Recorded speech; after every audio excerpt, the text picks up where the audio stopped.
स्वराज्य संवाद न्यूज, जनतेच्या हक्काचं व्यासपीठ. रे नको जाऊ रे, थांबा नावा आणि कर शिनगोळ.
हाहाकार माजवलाय. काय सांगाल या ठिकाणी, काय परिस्थिती आहे आणि काय तुम्ही कोणाला आदेश दिले आहेत? काय मनसर शहराच्या जो बेकेमाळा वगैरे जो वरचा पट्टा आहे त्याच्यात रात्रीभरपासून जो मोठ्या प्रमाणात पाऊस आलाय, त्यामध्ये निवगटवाडी हद्दीत असलेल्या काही भागात पाणी शिरलंय.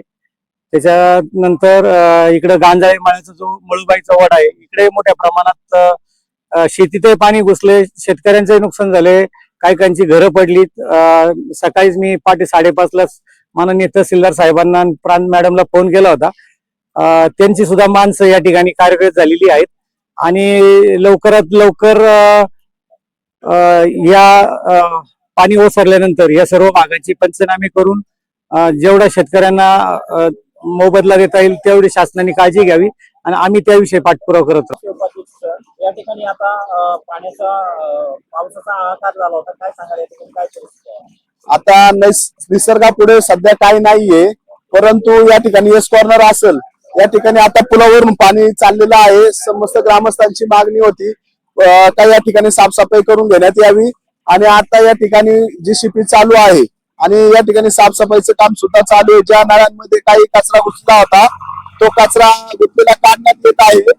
तर माझी नागरिकांना विनंती आहे, गोष्टी आहे, शासनाने आपल्याला सांगितलं पण आहे की घराबाहेर पडू नका आणि काळजी घ्यावी. विनाकारण घराबाहेर लहान मुलांनाही पाठवू देऊ नका, जेणेकरून आपली स्वतःची काळजी आपण घ्यावी.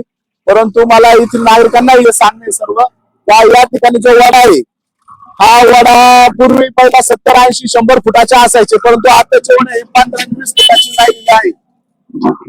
त्यामुळं वड्यावरचे अतिक्रमण पण आपण केली नाही पाहिजे, जेणेकरून पाणी जायला जास्त जागा राहील.